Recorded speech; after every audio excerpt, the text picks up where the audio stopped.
Bonjour à toutes et à tous, on va commencer dans quelques instants en anglais. On fait quand même une petite introduction en français pour un petit peu réexpliquer le concept de l'événement. Donc c'est un événement qu'on organise depuis maintenant 7 ans, c'est notre 7e année sur le salon anciennement VAD et maintenant salon Conext.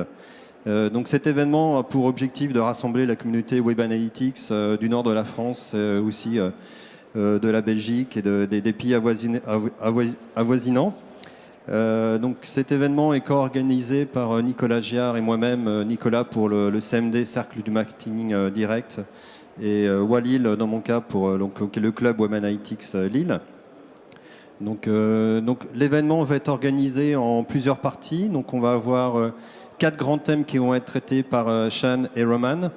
Et nous allons, il va y avoir à peu près 10 minutes de présentation à chaque fois pour chaque thème. Et après chaque présentation, il y aura une séance de questions-réponses à peu près de 5 minutes. L'idée, c'est d'avoir tout de suite votre feedback. Donc on fait 10 minutes, 5 minutes questions-réponses, puis 10 minutes, 5 minutes questions-réponses. On fait ça 4 fois. Alors on sait qu'en France, en général, on est assez timide pour poser des questions. Qui plus est, quand il faut poser des questions en anglais, alors là, on est encore plus timide. Alors pour vous aider à vaincre votre timidité, on vous a amené des goodies. Donc pour chaque première question, vous aurez un livre. Donc on a demandé aux intervenants venant d'Angleterre de nous présélectionner 4 livres qui sont intéressants par rapport au sujet. Donc voilà, donc si vous souhaitez gagner un livre, donc c'est la première question qui gagnera. Si vous souhaitez gagner un livre en anglais. Voilà, les livres sont en anglais. Alors vous avez, on vous l'a dit tout à l'heure, il y a un traducteur qui est dans le fond de la salle. Si vous souhaitez avoir la traduction en français, vous avez des casques audio pour l'événement. Quoi d'autre ? Non, au niveau organisation, je pense que tu as à peu près tout couvert. On a à peu près tout couvert. Donc l'idée, ça va être de terminer vers 19h, 19h10. On sait qu'il y a l'apéro web par la suite, donc on va éviter de parler trop longtemps. Et voilà, et donc ça se passera bien. Oui, dernier point, souvent on me dit est-ce qu'on aura les slides, etc. C'est souvent la question qu'on nous pose.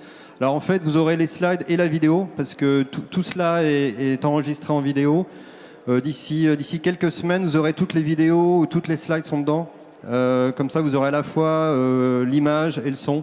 Donc c'est une très très belle réalisation qui est réalisée par l'équipe qui est juste derrière nous, que je remercie. Tous les ans, ils font un travail admirable pour faire un montage avec à la fois la vidéo et les slides.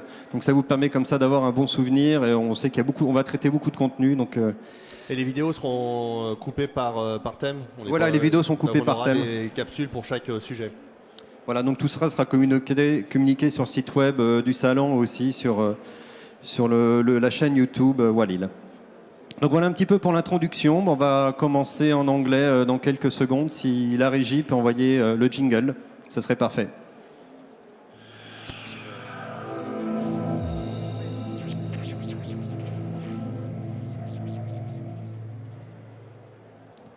Welcome everyone to this 7th edition of the Webanalitycs Rendezvous in Lille. It's our 7th year now in this trade show, so we're very happy to be still here after 7 years in exploring the different sides of web analytics. So every year we try to bring international speakers. That's why this event is in English, so that everyone can benefit from this content. So the co-hosts today are going to be Nicolas Giard, who is going to represent CMD, and myself, who represents Walil. We're going to talk about it in a few seconds. Nicolas? Okay, the CMD Cercle Marketing Direct is a professional association. It's been there for more than 30 years. We are gathering, I think, 400 marketers in France with delegation in the region, in the north, in the east, south, west, and of course in Paris. So our aim is to network, to meet other marketers, to share knowledge, and to bring insight about the evolution of the business. And we have conference in events like this one, conference a couple of times in the year, and networking events. We call them in Lille the market tweet. So it's at the end of the day, everybody pay what he drinks or eats, and we share information. That's it. Thank you. Regarding Walil, it's a club I launched 7 years ago. So the idea was to gather everyone in Lille and also the Eurometropole everyone interested by Webanalitycs. So we have a LinkedIn group with about 400 members. So don't hesitate to join our group on LinkedIn, and I publish regularly events that are happening in the Lille region based on analytics. So our next event is going to be a bowling event. So it's called Measure Bowling. So we've been organizing this for about 3 years now. It's going to be our 6th edition. Next time is on November 19th. So it's a great way to meet people and to meet the local Web Analytics community. It's a lot of fun. There are a lot of prizes to win. So usually we are between 25 and 30 people each time. This event is happening at the same time in 22 cities in Europe. So it's a European competition with the best bowlers on the European continent. And last time, so there are some prizes at the European level. Last time we had number 3. Where is David? David was number 3 in Europe. So how many points, David, for bowling? 185 something. So, and last time also we had the best net shot. We was in Lille. So in Lille we are pretty active on the European scale, also on Web Analytics. Also, something that is pretty interesting regarding Web Analytics in the area is Measure Camp. Measure Camp is a bar camp on Web Analytics. It's something that was launched by Peter O'Neill 3 years ago in London. So now they are at their 7th or 8th edition. I followed the 8th edition. So it's going to be on March 5th. It's a free event. It's on a Saturday. It only costs a ticket train to London. So it's a great event if you want to attend. If you're not comfortable speaking in English, we have also announced the same event in Paris. We had the last one in June in Paris. It was end of June. We were about 120 people in Paris. Next one is going to be in June, next June. So don't hesitate to join our Measure Camp groups on LinkedIn so that you can get more information about these events. Also, something we launched in last June is the French Digital Analytics Association. So it's an association that is designed to gather all web analysts in the French-speaking world. So if you're interested also to join this association, don't hesitate to look at the ADF website. Okay, so first, before listening to our speakers, we need to thank the people who make this event possible. So the Conext trade show team, they made a great job, I think, this year. There are lots of attendees in the booth, and I think they made a very, very good job. The partners, the sponsors, the exhibitors who make it exist. Sean, of course, thank you. Roman also. Sean from Analyte. Did I say it correctly? Okay, thank you. It was a challenge. And Roman from Rock & Co. Sean, if you want to introduce yourself briefly. Bonsoir. Je m'appelle Sean. Je suis très désolé. Je suis anglais. So I have to speak in English. My apologies. I was formerly the director of measurement for an agency specializing in customer experience in London. I managed a team of 8 people, and we helped organizations to measure experience across mainly digital channels, but also looking at call center and so forth. Last January, I set up my own company to try and push forward the concepts of customer experience, data visualization, bringing together data, technology, and my own background in psychology to try and get stuff done in businesses, which is often a significant challenge. I mainly work with large FTSE 100 companies in the UK, but also smaller startups, charities, and so forth as well. So that's me. Thank you. I'll also run a chat on Twitter called Analyte Chat, which is at 3 p.m. UK time every week, where we talk about customer experience, user experience, data visualization, marketing, and various aspects of analytics. There are more details on my website, analyte.co.uk/VAC, or follow me on Twitter, AnalyteData, to join in as well. So thank you. So our second speaker tonight is Roman. Hello everyone. Basically, I've worked across a few different industries. I started my own family business for a good while before moving into analytics.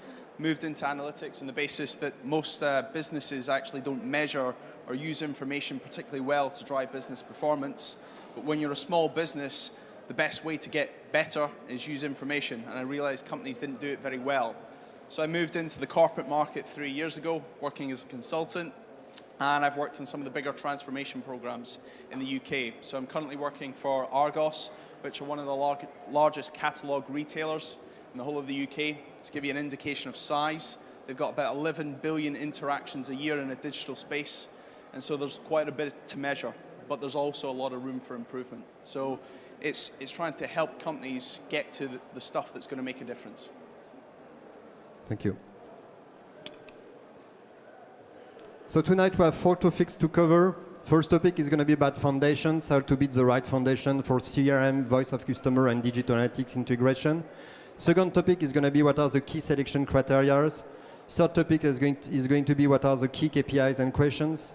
And the fourth topic is what are the key benefits and findings. So for each topic, 10-minute presentation, 5-minute question period, and for every first question, you get 1 book. So before we start, quick questions about yourself. We want you to do a bit of exercises. So where are you from? Who is from the Nord-Pas-de-Calais region? Okay, quite a majority of people here. What about Belgium? Do you have anyone from Belgium? No. What about rest of France? Who is coming from the rest of France? Okay, thanks for visiting. Rest of Europe? No. Yeah, so it's mainly a French-based audience. So where do you work? Do you work client-side? Who is working client-side? Okay. Who is working for academics, being still at school and working for academics? Agency side? Okay. Other? Okay. At 7 p.m. we have an aperitif at the end of the trade show, so we're gonna try to finish as much as possible by 7 o'clock, so that you can all enjoy beers, especially our speakers. So I'm really looking forward to discover French beers tonight. Okay, so let's go. It's our first topic. So could you please get our jingle, please?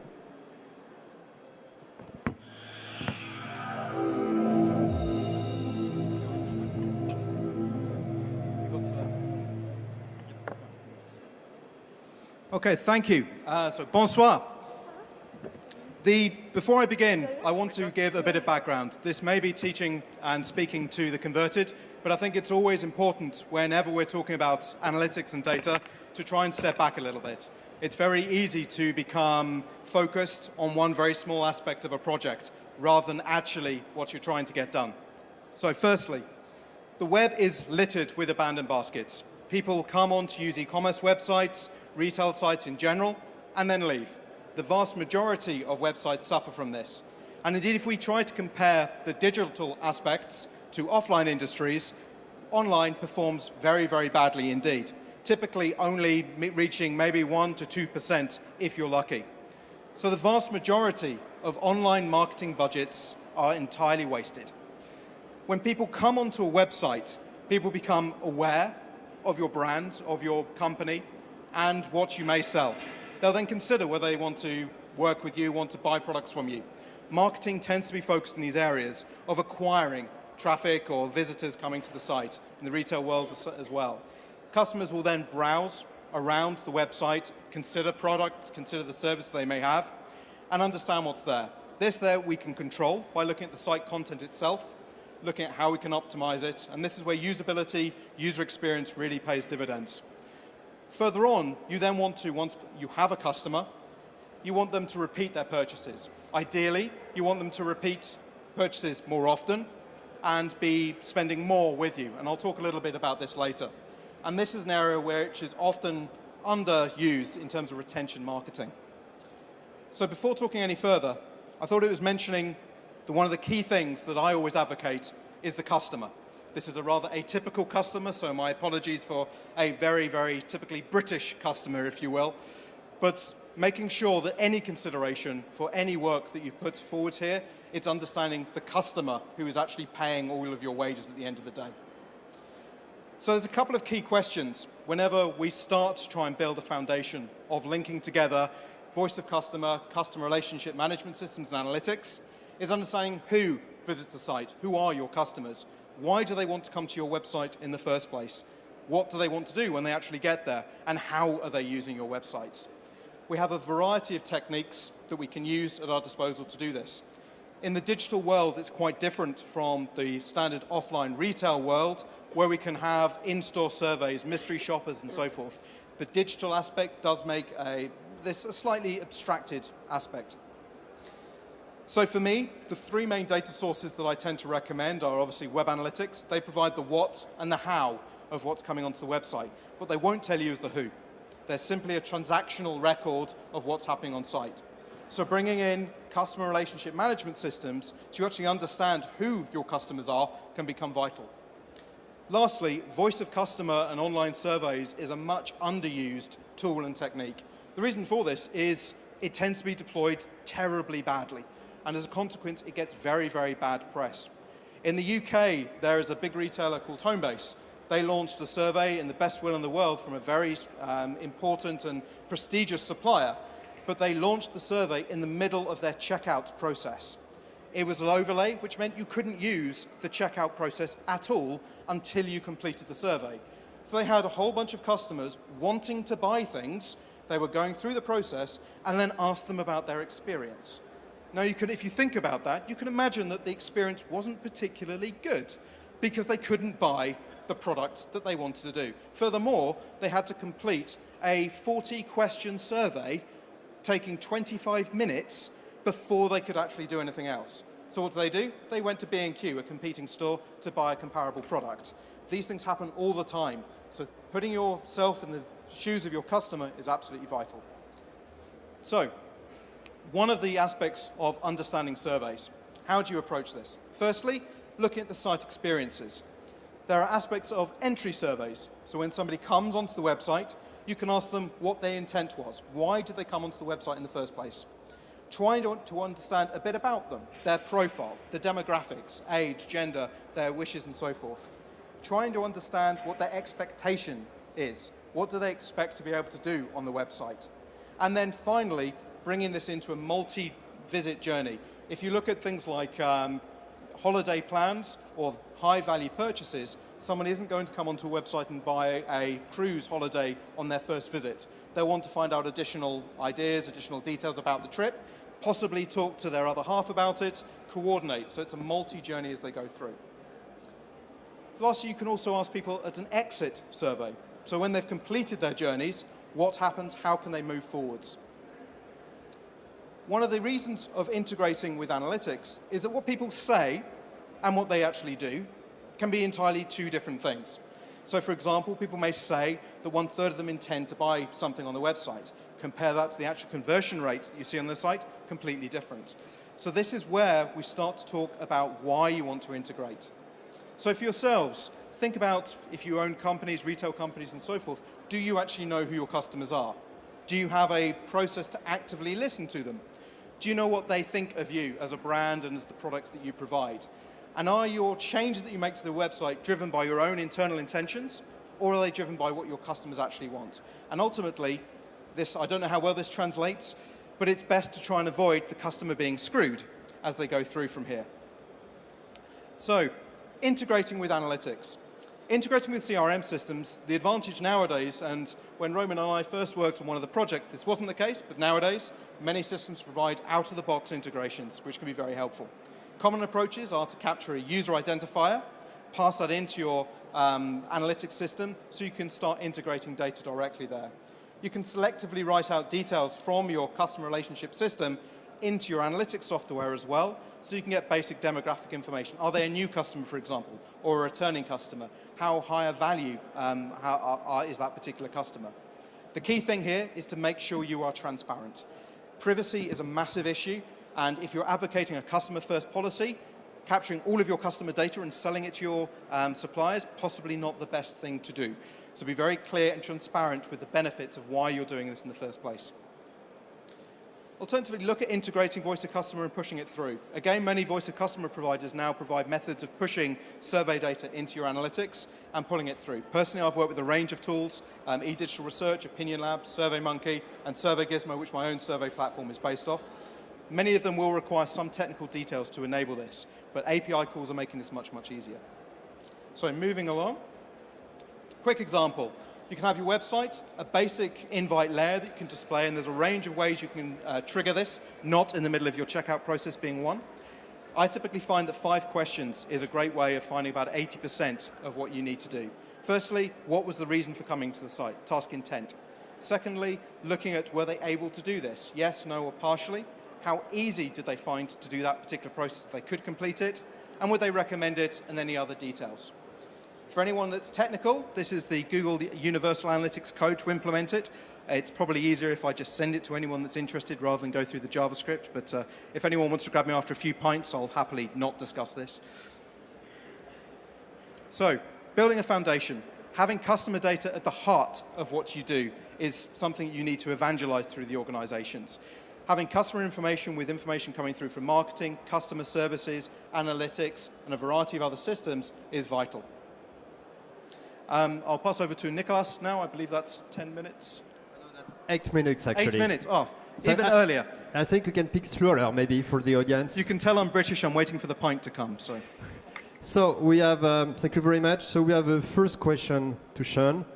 First question gets 1 book. So Sean, you've chosen Voice of the Customer Marketing. So why did you choose this book? I quite like this book. It's a good entry into why do you voice a customer in the first place. One of the things we'll talk about a little later is the difference between traditional voice of customer, strategic level data capture versus more operational tactical reporting. This particular one gives a nice 5-step process to introduce into things and gets a very good write-up on Amazon. So it's well worth having a look at. So do we have one first question? Yes.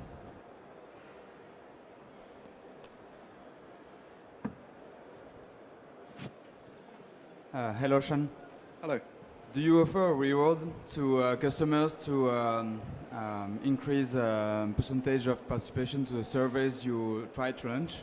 Sorry, can you just repeat? I'm not sure you understand. Sorry, it's a bit quiet from up here with the background noise. So the question was regarding rewards. Do you provide rewards if people answer your surveys? How does it work? So incentives are always a, yes, just for the book, fair enough. Rewards are always a slightly controversial aspect as to whether you'll skew the results. It really depends what you're trying to achieve. I would normally start off without and then look to see if the sample sizes that you're receiving are representative to your audience. Often, voice of customer, the sample rates are quite low. So by offering an incentive, you get a better return of customers coming through. But some people do just do it to get a prize at the end of it. So you need to take that into consideration when you analyze the data. So the rather cop-out answer is it does depend. Personally, I prefer not to give incentives, but that's a personal preference to an extent. Does that answer? Well, it's your personal point of view, but it could be also stats that could be that could.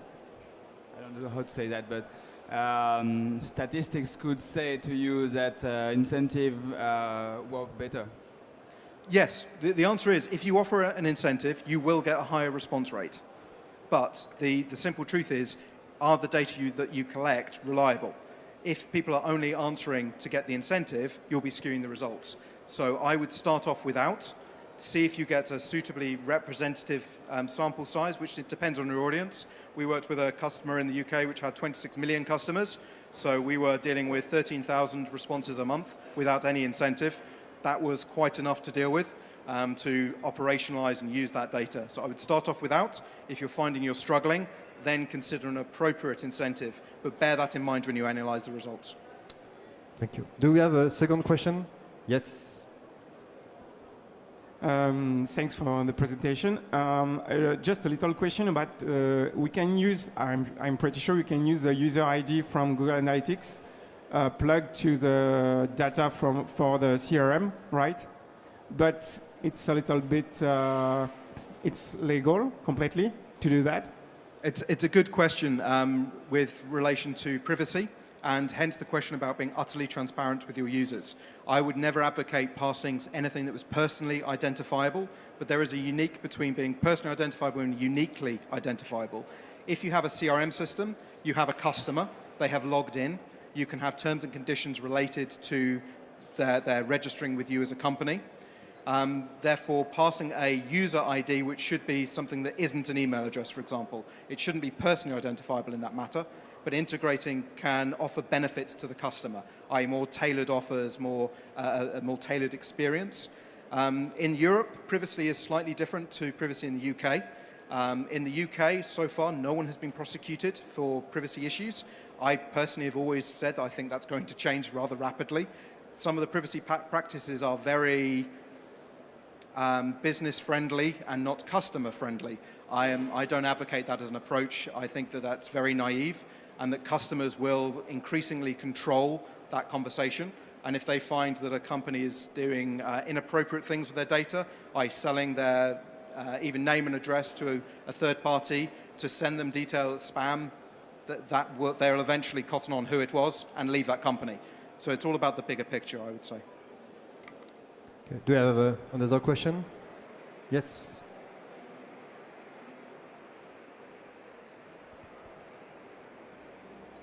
Thank you for the conference. You're welcome. I have a question about the data system. What would happen, for instance, if I use my mobile device, for example, my smartphone, instead of a laptop or a computer? How do you monitor the transparency and the data on all the computers? How do you make sure there is privacy and that it's insured? There are a variety of technical ways that you can link things together. Google Analytics itself now has, with Universal Analytics, ways of pulling data from multiple devices together. There are various systems out there that try to integrate this without a user logging in. I'm not a fan of any of those systems because of the privacy and transparency issues. So if somebody is on a laptop computer and they log in, you have a user identifier. If they're on their mobile device and they log in, you have a user identifier. You can link those two things together because someone has logged in. Equally, when someone logs out, there can be different grades of logging out. Are they leaving the website and coming back, and so they can be welcomed, but they're not necessarily fully acknowledged, but you know who they are? The majority of devices are used by one person, for example. So you can make a judgment call in a business that actually, even though they haven't logged in this time, they haven't explicitly logged out, so you can still pass the user ID back. And then if they complete a transaction, you can ask for the username password again at that point. And that would work well. It's very convenient for the user. They don't have to constantly remember their login details. I'm terrible with this. I can never remember anything. So as a consequence, I appreciate websites that do recognize me when I come back and help me to go through that process. So again, it comes back to transparency. If you give users an incentive to want to make their life easier, then it's of benefit to them to have that user ID. You provide tailored services and make it a seamless journey. For example, you could be walking to the train station, looking at something on your mobile phone. You add a product to the basket, but you don't want to do it on your phone because you've just got on the train. You go back to your desktop, you go onto the website, and that product is already there for you to purchase. That's convenient. It's a seamless process, and you can look at that journey by integrating it together. So you have to have the customer at the center of everything that you're doing. We're no longer barred by technology now. Do we have a last question for this one? Yes. In France, we have, in terms of e-privacy on data protection, we have LACNIL, which is... Sorry, could you speak up a little? Sorry. Okay. In France, we have LACNIL, which is very active in terms of data protection on the law regarding to the cookie usage. Mm-hmm. I wanted to know how could online businesses still compliant with all the tracking technology which are growing or increasing in the market, and how that could be a business advantage for them to be more transparent? It's a good question. The honest truth is that I'll give you a stat from the UK to give you an idea of the difference between the European market and the UK market. We looked to when originally the European Union brought in the cookie legislation, requiring that all users must consent to any cookie being set, with the language being they must consent before, during, or after, within a reasonable amount of time, any cookie being set. So all this came into effect a few years ago in the UK, in UK law. So all websites in the UK have to have a cookie message as well, stating that there's a compliance. We found by looking at the data and looking at the click-through rates that 97% of customers just clicked on the close button almost immediately after loading the page. They hadn't read anything on it. They just clicked close, not accept, just close. And that was considered enough of a acceptance to move forwards. In the UK, IP addresses, as an example, aren't classed as personally identifiable data, but in parts of Europe they are. It's still quite a grey area. Certainly in the UK, no one's been prosecuted. So until someone is, I think we won't have a legal case by which to know definitively. From my own standpoint as a consultant, I always advocate that you need to be transparent. You don't want to be the company that gets taken to court because your customers are suing you for privacy infringement. And again, I think that would be a general principle that should all be taken. So to specifically answer your question about all suppliers, the answer is no. Not all suppliers do conform to that. There are issues over data collection that's still being bashed out in Europe and how that differs in the UK. The market in the UK is quite large from a digital analytics perspective, and how that translates over into Europe, I think, is still evolving. There are some smaller players that are reticent to come into Europe because of these reasons. But again, advocating with the customer standpoint, how that's going to happen and how that impacts, the honest answer is I think companies are being sued, and that's probably to the detriment to the customer to an extent. But again, you need to be transparent with the user. And if the users know what they're signing up for, and it's to their benefit, then I think as long as you're clear, you shouldn't have too much of an issue in the UK at least. It's a bit more of a grey area in the Europe. Okay. Thank you, Sean. We have to move on to the second topic. Jingle, please.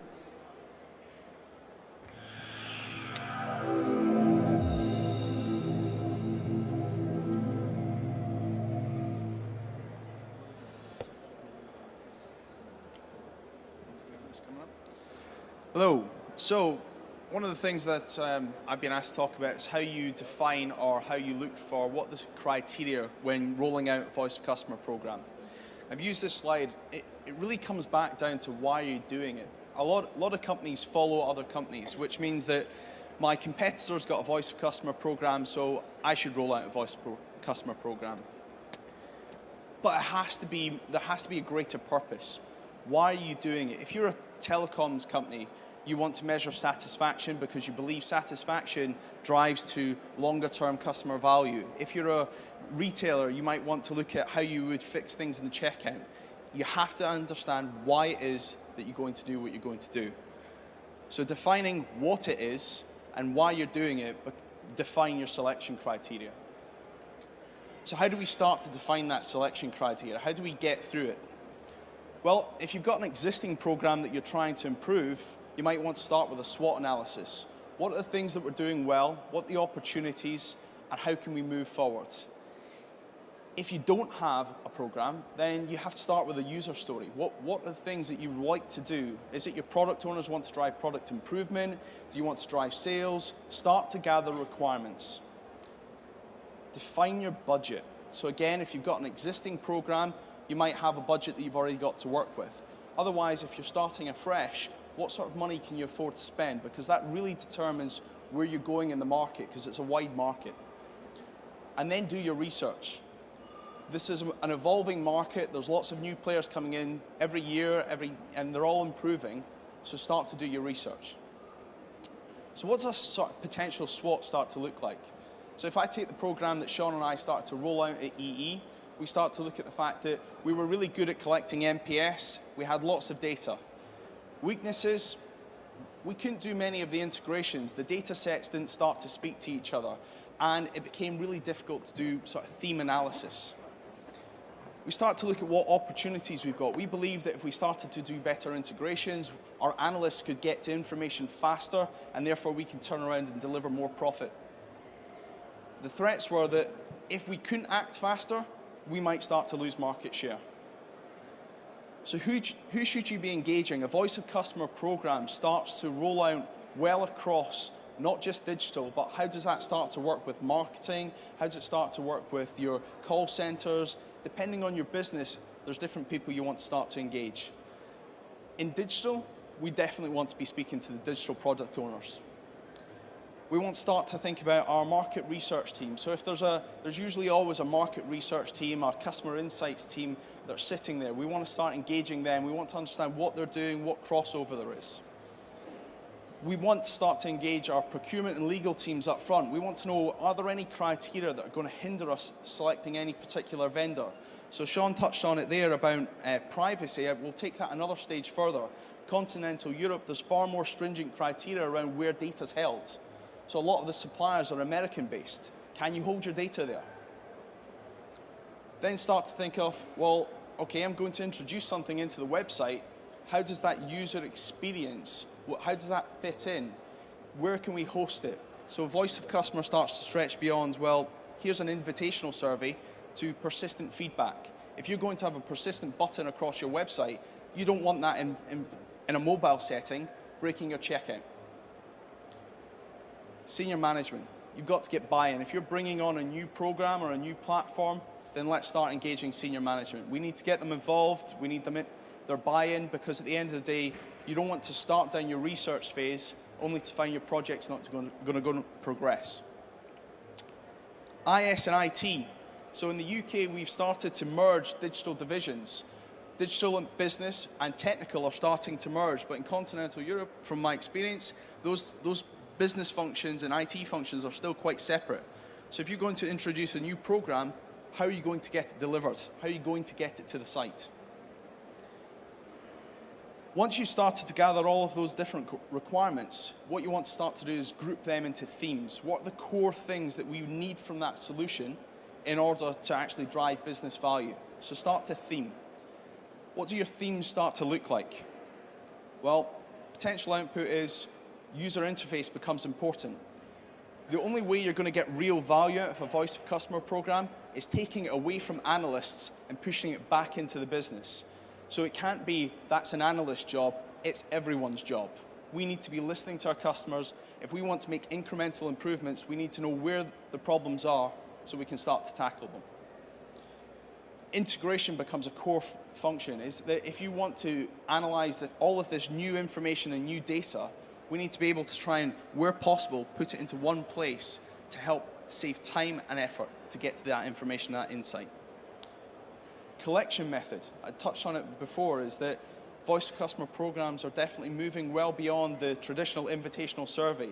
You've got persistent feedback, you've got exit surveys. Do you want to start integrating into your native apps? Do you want to start using email feedback that comes back in? It starts to go well beyond just an invitation on your website. Customization. How does it fit with your brand guidelines? Brand are going to sit there, be all over something. You can't put something on your site if you're a big corporate company that doesn't start to fit with your brand principles. You might want to then go beyond. Some survey providers, such as 4C, for example, are a little bit more rigid in the survey structure that you can have, whereas you might want to use it in a very different way. So customization starts to become an important theme. And then finally, client services. So if you're rolling out a new program, you don't have a team, are you wanting a solution or a vendor who can actually provide you third-party services to help drive that insight, to drive the best practices, to help you get the product up and running? You might have a team already, but client services usually becomes a key theme. Know your market. As I said, the market's very, very big. That you can easily go out and find 20 different survey vendors that all offer different types of solution. Understand what each survey provider can offer you, what their costs are, and start to do some upfront research. That will help you actually get to your vendor faster. So how do you do that? As I say, initial phase, start to gather your requirements, start to do a little bit of research, hone in on maybe 5, 6 vendors that you think meet your core criteria at a high level, and then start to take that down to how are you going to select your final vendor. I would advocate that you try to select 3 to 4 vendors that you want to take to the final stage, and then start to split it out into 2 core principles. First, get them to do a written exercise. Use your framework, build a framework from your most important criteria to your least important criteria, and then ask them to basically give you a written response, but then do a panel exercise where you start to bring those stakeholders that you've engaged across the business for one day for all of the vendors to present based on the criteria that you've defined up front. So it's not just your decision. You haven't decided that this is the best vendor. The business have bought into the solution. That's it, folks. Thank you, Roman. So for this topic, the book that you selected was a more beautiful question. So why did you choose this book? So I've chosen a more beautiful question because it starts with why. The how becomes quite easy. I believe that you should start looking to ask the right questions, because asking the right questions will actually define and help you improve as a business rather than trying to look at technology-focused books. It's about people. Start to ask questions that will help you get to better answers. So do we have a first question for this one? First question, first book. No? No one is ready to ask a question? Everything was very clear? Okay, so we have to keep this book for maybe the next one. Nicolas, do you have some question for this one? Would I get the book? Maybe. Maybe. Okay. So you described what were the criteria for selecting a tool, and we understood that the business objectives were key, but it was more general advice. What would be the specific or more specific criteria for a retailer, for example? So, as I maybe touched on earlier, depending on where you are, so if you're a retailer bringing on a voice of customer program, chances are you should focus more on a tactical survey solution as opposed to trying to measure NPS. NPS as a satisfaction metric is useful, but try to get persistent feedback. Your value is going to come from the fact that you've got a high transactional website, so try and find your tactical fixes, the bugs that aren't obvious. So if I take an example, which I'll touch on later, is when we first launched the new website at EE, we found quite quickly from tactical persistent feedback that there was an issue within our checkout. We weren't aware of that, but our customers were able to respond and tell us that the payment page wouldn't load. We managed to get a fix out in 48 hours as opposed to weeks and months. That's where you add value as a retailer, is trying to find your tactical fixes. And what about selecting vendors? Because I understood that you can choose even a free one, let's say Monkey Survey or something like that, SurveyMonkey, and the other one, 4C, is more expensive, I think. So what would be the good idea, to start with a free one or not? A lot of it comes down to the size and scale of the business, the size of the opportunity. Voice of customer or any program or any initiative should have a return on investment or a return on effort. So you can start with a free tool, but the chances are if you're a large FTSE 100, which is, basically puts you in the top 100 companies in the UK, you wouldn't start with a free tool. And you wouldn't start with a free tool on the basis that there's a lot of hurdles to navigate. There's a lot of selection criteria, and the chances are you're not going to be able to get that through procurement and legal because they won't have the support teams to get you there. So a lot of it will come back down to where are you as a business, what size are you as a company. And most mid-market tools will provide all the selection criteria you need to meet. So your Campiles, your Opinion Labs of this world will all meet that criteria. You would only start moving into companies like 4C, where you're starting to spend in excess of 200,000 euros a year, if you're starting to do predictive modeling on the back of this. You're really serious about your voice of customer program, where you want to try and understand the next best action. You want to start to deliver more tailored content and go well beyond. And that's probably not a place to start for any retailer. Okay. So one last chance for a book. Do we have a question in the room? No? No one wants to dare to ask one? Did you really understand? Okay, there is one question. Even a simple one is enough. Regarding the voice of customers, would you say that if you collect answers to open questions, it is much more difficult than closed questions? So closed questions are usually good for measurement and metrics to trend. Open questions are harder to do, but most voice of customer tools these days will help you cluster in theme and basically do word sentiment analysis that allow you to try and actually use that in a more constructive way. So traditional tools started out by just counting the number of times a word was used, versus now they start to actually do sentiment analysis to say, well, actually, in what context was that word used?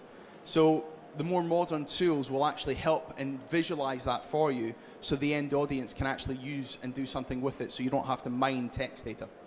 Okay. It's because Nicolas said that there is several vendors of solutions. If you want to use open questions, then you better have NLP system integrated to it to be able to analyze the content. Yes, so if you wanted to go for mid-market solutions, most mid-market solutions will allow you to do taxonomies and structures, whereas entry-level solutions won't. They'll just allow you to collect information and you have to mine it yourself. Do you have one last question, or can we move on with next topic? One last question? Okay, so we can move on to topic number 3. What are the top KPIs and questions? Jingle, please.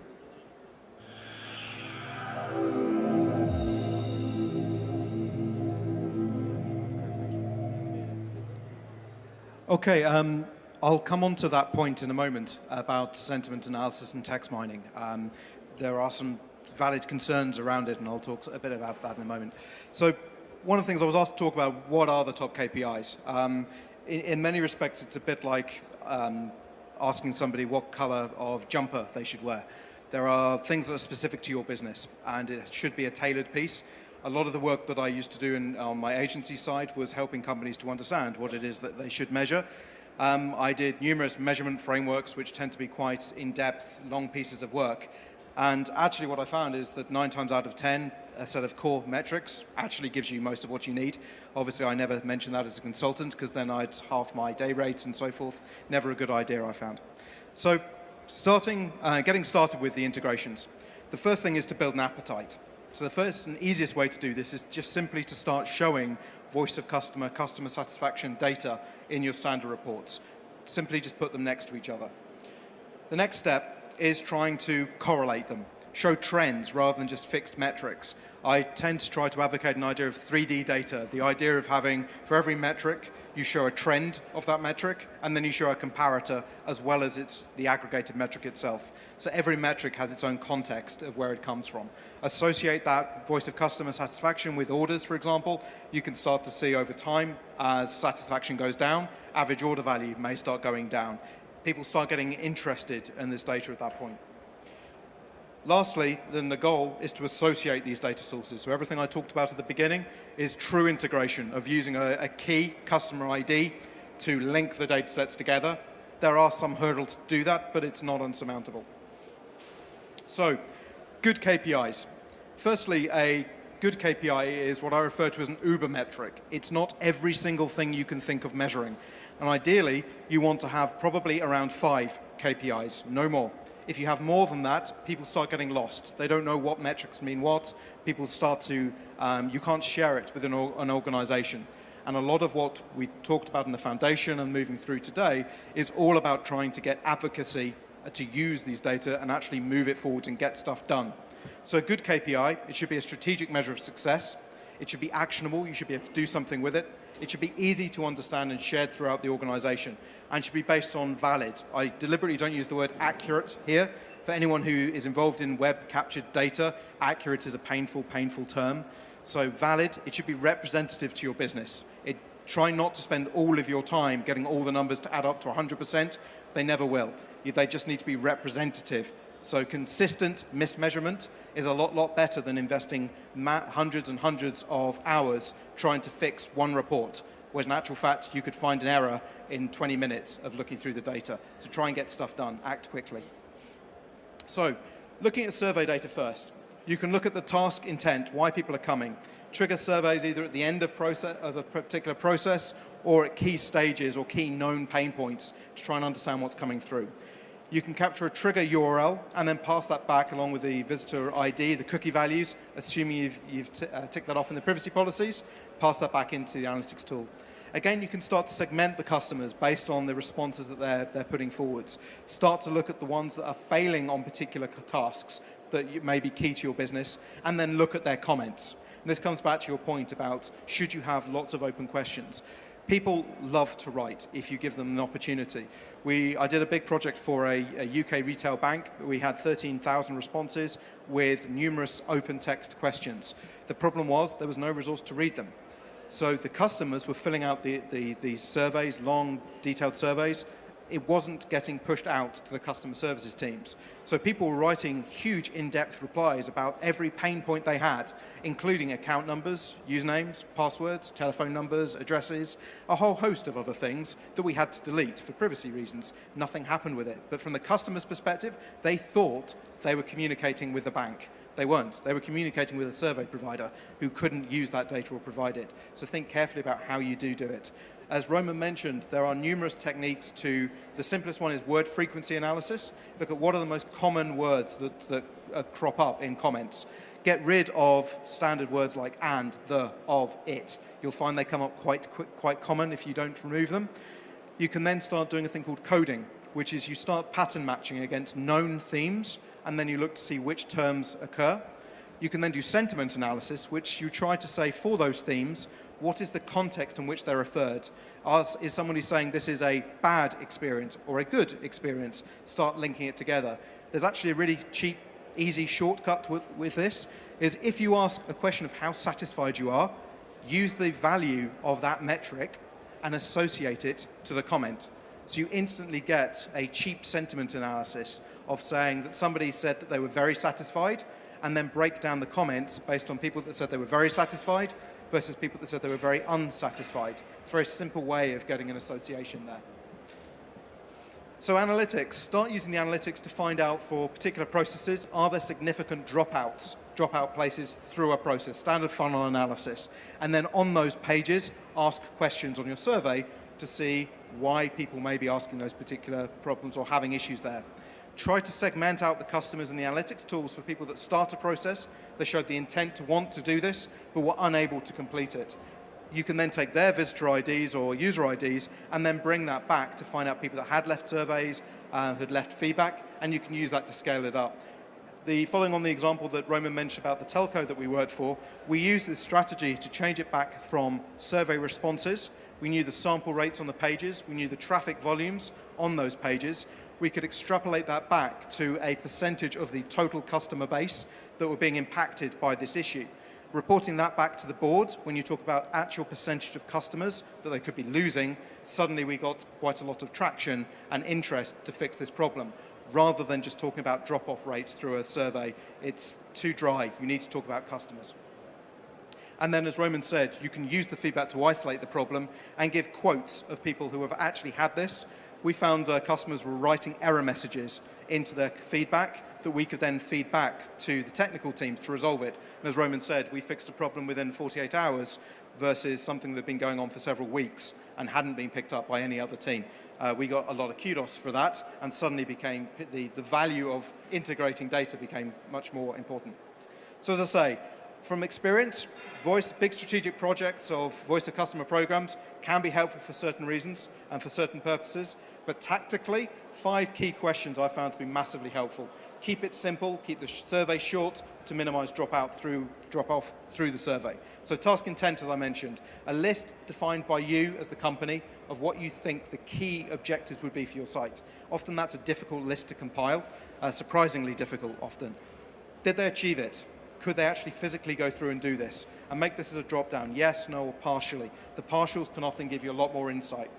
Ease of use, and this is increasingly a common metric that I'll mention in a moment, customer effort scores or net easy scores. How easy did they find to complete that process? Recommendation or net promoter score, NPS, would they recommend your product or service or your website to their family or friends? Shown to closely correlate to economic performance. And then finally, one open text question, normally limited to maybe 1,000 characters to keep the processing of this information simple and straightforward. So NPS gets talked about a lot. Just out of interest, for everyone in the room, hands up who knows what NPS is.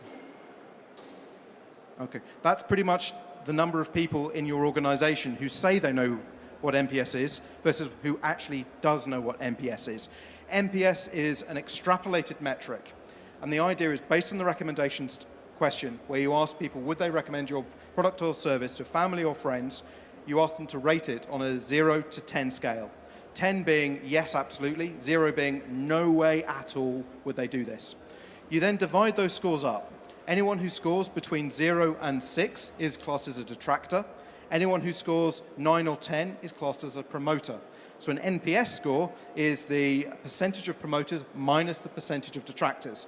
Even the explanation of that I get bored with. Most people find it very difficult to understand what the hell this means. So it fails on the transparency metric from my opinion. The net easy score, very similar in structure, but again asking at the ease of use, similar calculation about looking at the percentage of people that marked it as easy minus the percentage of people that looked at it difficult. So why do people use this?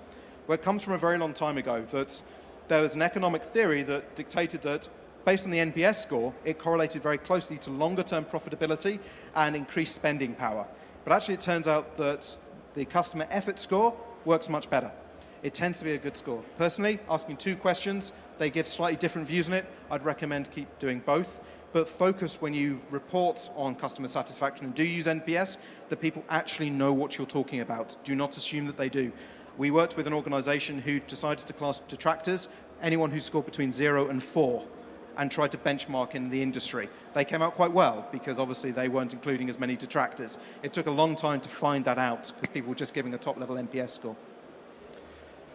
I'm going to talk briefly about a concept called RFML analysis, and this is about recency, frequency, monetary, and latency. I'm going to be quick on this. If anyone's interested, come to me afterwards. But the idea here is recency is how recently did someone come to the website, make their last purchase? How frequently do they come to the website? Did they make purchases? How much money did they physically spend with you? And then what was their latency? It could be between their first visit and their first purchase, or between their 2 purchases. Why is this interesting? Well, you can start to score your visitors and pump this back into CRM record. Anyone that's come, for example, on a recency score, who hasn't been to your site in the last 6 months, you score them a 0. Anyone that's come within the last week, give them a score of 3. You build that up for each of the different ones, and then add those scores together. And anyone that's got a high recency score, high frequency score, high monetary score, high latency score, they're highly valuable customers to you. Making everyone in your customer services team, retail, web, aware of that means you're not going to irritate a high-value customer. So a brief case study of Staples. They looked to do this. They formed 2 groups by analyzing the RFML. They found one group visited within the last week. They made 6 or more visits, but they only had an average order value of 15 quid.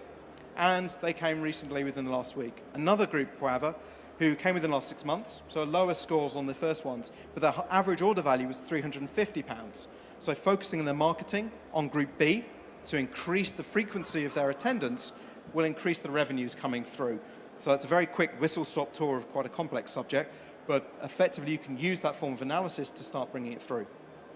So the final thing I was going to say here is starting to build effective customer feedback models. This is one that I've started to advocate, of looking to create measurement, act, and advocacy. You form in data from voice of customer, from surveys, from web analytics, from transactional and operational tools, and then bringing in more traditional usability techniques and user experience studies. You automate what you can and feed that out tactically to teams who need to know that early. Get the stuff fixed that you can early. You can automate this stuff. You then have data analysis, sentiment analysis, process analysis that takes longer, and then you have workshops that you feed across the different teams. But more importantly, throughout all of this, remember that your customers are willing to share data with you. Don't forget them in this process. Make sure you feed that information through to customer services so customer services can contact somebody that's given low scores in terms of their satisfaction. And then create advocacy. Apple did this, for example, and they found that for every hour their managers spent talking to detractors when they left their store, they generated an additional $1,000 in revenue from those customers. Those detractor customers became advocates of the brand. So Apple isn't the most valued company in the world for no reason. They do look at this stuff. And on that, I will finish. Okay, thank you very much. So for this topic, so you selected Brand Flip as a book. Why did you choose this book? I quite like the cover, is the main reason. The main reason I chose this was really about trying to understand brands and the discrepancy of how a company can perceive their brand versus how your customers will perceive your brand, and how there's now a change in the way that companies are now having to be led by their customers, not trying to push their products on customers. Customers are actually demanding and wanting to be part of that cycle. So do we have a first question for this one? Yes. You talked about the net promoter scores. This is the one I knew, but I didn't know about the net easy score. And you didn't explain really how to measure the net easy score. So could you tell me more about that? Yes, I'll just flip back to this slide. So net easy score, up on here. It's slightly different. It's rated on, so the question is, how easy did you find this task? There's specific wording on it, but it does change slightly. But essentially, it's rated on a 1 to 7 score. And what effectively the percentage of easy is anyone that scores 1, 2. The percent difficult is anyone who scores 5, 6, 7. And in the same way with NPS, you take the percentage of easy minus the percentage of difficult to form your customer effort score. It's the same terminology for those different ones: net easy score, customer effort scores, and so forth. That it's been shown to correlate better to longer term performance. Some people try to look at this in a far too granular a window, though. You need quite big sample sizes, and you need to look at it probably at monthly levels, which is why they used in voice of customer projects and programs of events where people look at these scores every month. Okay. And in my experience, look at them and go, oh yes, that's lovely, and then do nothing. So actually, it's a question of saying, for people that are detractors, do something with that. Get your customer services team to talk to them, for example. So yes. Okay. Thank you very much. Yeah, no worries. Do we have a second question in the back?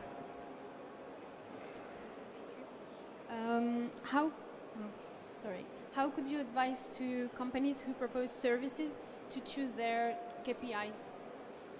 So how would I advise companies to choose their KPIs? Yes, but companies who don't sell a product, but a service.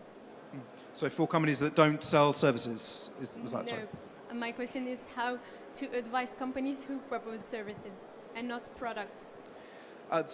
For companies that sell services, not products, how would I choose the right? So normally the first thing is understanding the business objectives of any business. I tend to use a Moscow analysis of must have, should have, could have, won't have, and speaking to the key business owners to understand what they need to do their job. And it goes back to the good KPI. And that's often a challenge process. Quite often you go into a room and say, what do you want to measure?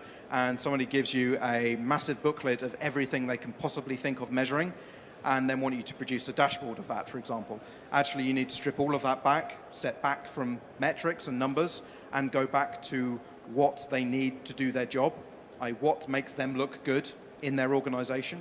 And that doesn't really matter whether you're selling services or products. It's about how you want to push that forwards. If it's service orientated, the ideas of customer retention becomes much more important. Whereas if it's product, it's much more about upsell, cross-sell, potentially. So understanding your customer groups may be more important, but understanding and producing a measurement framework is helpful to understand those metrics and distill them out. But there is a process that you can go through to then say, based on everything you want to measure, strip back everything that you don't need, try to force people to look at only 5 metrics. There's a concept in human memory of working memory, of being able to remember no more than 7 plus or minus 2 items. There are some ways around that, but if you think about that from data visualization or dashboards, people aren't able to deal with thousands of metrics. They simply can't make an informed decision on that. So you need to force them to look at less and then make it a narrative. So if the metrics are lower, they can investigate and ask teams to build it through. That's a very long-winded version to that question, I'm afraid. But so we have time for a very quick and short question and answer. One last quick and... No? Okay, so I think... certainly quick. Yeah. So I think we can move on then to our last topic now. Jingle, please.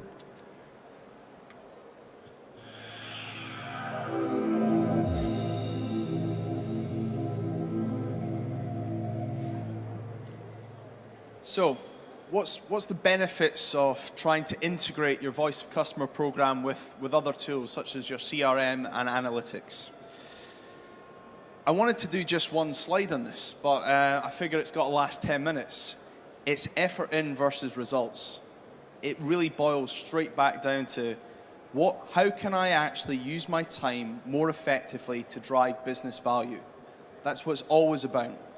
So you can start to look at doing lots of complex, different ways to look at it, but simply, can we get to answers or solutions faster? So what type of integrations can we look at? How can we start to drive that value?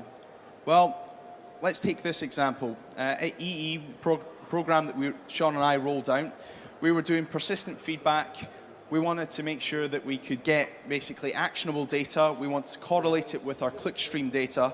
And quite simply, we take our survey, we take our little comment card, and we start to in real time pass that information to our analytics. We can see in real time what are our customers actually telling us, what problems do we have? Are they experiencing 404 errors? Are they starting to experience low satisfaction or poor task completion? We can model that in real time. Now, you can start to move well beyond that, but where's the value? How can you deliver this sort of value? Well, actually, your clickstream data might show that you've got a drop in your conversion within your checkout, as we touched on earlier, but we can correlate that directly to comments. So actually, what we start to find is our customers are telling us exactly where the problems are. We don't need to do the analysis. They're telling us where to look. And that's often the number one thing is, actually, there could be 1 million problems, but what is the real thing? And in this case, we were able to identify that our gateway for our third most popular browser in Chrome was actually not loading properly. Our customers told us that. It helped us get to solution faster. So how can you go beyond that? How can you start to use that in a more constructive way? Well, let's start to theme what of our core problems for our detractors. So Sean talks about NPS or Net Easy Score. We'll start to use these scores and then start to basically group or theme what are the real drivers for low satisfaction or difficult tasks. And as you see here, here's a snapshot of where our core areas that we can start to focus on and start to try to fix. This helps product owners drive product improvements and as a business start to deliver more value for that customer. We can then start as analysts to start to look at that data from a clickstream point of view. Are there particular journeys or actions that those set of users are going down? Where do those problems start to occur? And what we start to then do is say, well, actually, it can go well beyond this. Start looking at it from another point of view. Can our customers start to identify things that within clickstream data we find really difficult to actually see, i.e. customers start to go through looped journeys. So at EE, when we rebranded and relaunched our website, we were merging 3 brands together simultaneously. What we forgot to do, not very well, was think about our old customers. We had Orange and T-Mobile customers who were used to using one type of website, and we've pushed them to this brand new website that is really good for EE customers, really, really bad for legacy customers. Yet those were the ones that were still paying our bills. So it's not about looking at the data in any one particular way, but it's about sharing that information contextually across multiple tools so each view becomes more enriched. And as you can see here, we then can start to take any of those comments and actually start to path the journeys that customers are taking.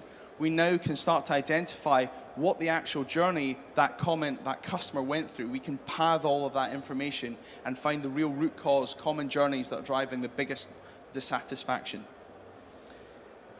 How might we go beyond that? How can we start to use that information in real time in a more, basically automated way? Well, one of the solutions and one of the things that we were able to identify at EE was simply this, that when anyone used keywords such as call, text, or contact, they were coming to the website because they couldn't get through to our call centers. They couldn't reach us. And those were our biggest dissatisfaction, from a dissatisfaction point of view or a detractor point of view, those people had minus 90 NPS, almost as bad as it can get. So what we started to do is on the dynamic thank you card for our surveys was actually pop up a live chat and start to engage with those users. What we find is that in real time, we can actually start to move satisfaction by as much as 20 points. So as Sean touches there with Apple, you start to engage those customers through means that and actually drive tangible value and results in real time without having to actually an analyst to process that data. You can use your tools at your disposal and link them together. Where does the integration start or where does it stop? Integration can go well beyond using your digital teams or your digital tools. You can start to reach out on how you work with your email team, how you start to work with your call center teams, how you start to work with your in-store kiosk or in-store till receipts. How can you start to collect information from multiple different sources that says voice of customer is not just about digital voice of customer, it's about your business program. How can we drive satisfaction and improvements across all of these different areas? I use a snapshot example at the bottom here where how common is it that your media team or your marketing team start to use TV adverts that when they then land on a digital property, that message is not there. There's no psychological alignment between what we're saying in one channel and what we're doing in another, and that drives customer into dead journeys. So what are the core benefits when we start to look at this? Fundamentally, we should be able to drive revenue increases by listening to customers and delivering incremental improvements. But we should be able to drive operational efficiencies by actually reduced effort and time to find root cause analysis to problems and contextualize them. Being able to tell a story to your executives and your stakeholders are hugely important. People want to understand not what's happening, why it's happening, and how can we fix that. I'm going to let Sean now wrap up. Thank you. I appreciate it's now 3 minutes before drinks start getting served, so I'll be very quick on this. So the key wrap-up pieces from all of this. Integration can often seem a very dry topic, so I wanted to finish off on a few key points. Firstly, accept that your baby may be ugly when you go through these things. It'll give you a greater willingness to want to change and listen as you go forwards. And on that, be prepared to watch and listen to your customers. Far too often with these projects, they fail because of internal politics. People don't actually want to know the truth and actually get stuff done. Those companies will fail because their customers will leave them. Don't be one of those companies. Try to ensure an ongoing measurement framework. So analytics isn't a one-stop thing. It's not something you implement and then leave. The whole purpose is about its investigation. It's about learning and improving as you go along. Try to create remarkable moments. I've not really touched on this, but when you get to the end of a process, try to finish on a high. We're finishing on a high by going to have drinks after this, so hopefully that's a remarkable and memorable moment. Act quickly, and as Roman says, when we first launched the Voice of Customer data, not only were we moving from quarterly reporting, we moved right through to real-time reporting of people that had problems, and then further integrating that directly with the live chats, so that people that were saying they were having problems, we could respond to directly. And be willing to move stuff forward, be very, very willing to go forwards. Unfortunately, that's a duplicate slide going through from there. But try to get an advocacy as you go through. Create understanding, measure that, fix and move on, then create advocacy with your customers and gradually grow as you go forwards. Other than that, I'll say thank you for myself and I'll pass back to Nicholas for the book. To Roman. Roman, we had the last question. We had one book for the last question. So why did you choose this book? So again, I'm not a big advocate of analytics or technical orientated books. Everything that we're doing is focusing on users and customers. So this book focuses on psychological principles on how our mind tricks ourselves, how you can start to influence people by doing very subtle changes and actually getting the behaviors that you really want from the end user. So start to think about how you can start to leverage mindsets and leverage these different things. And this book really touches on it quite well. It's nicely distilled down into 50 different concepts. So do you have a last question for this book? Someone that is not shy? Yes. Thank you for the conference. You said that you're integrating every voice of consumer, but that implies that all of your consumers are telling the truth. And don't you think that not all of them, but a part of them can lie to you? And because they know they are tracked, they know you link your data with your CRM, so they know you know who they are, and they can lie to you. There's every chance a customer is going to lie. It's common that people would exaggerate. The whole point in any of these programs, just like digital analytics, is trying to track trends, is trying to identify opportunities. So what voice of customer or digital analytics are really good for is driving incremental improvements. It's rare to drive innovation from it. So when you start to think about what the whole purpose is, it's coming about saying, how can we identify the opportunities faster? When you start to look at things in aggregate rather than at a granular level, and this is where, integration on a one-to-one level, I'm not a big fan of. I know the world goes crazy for personalization.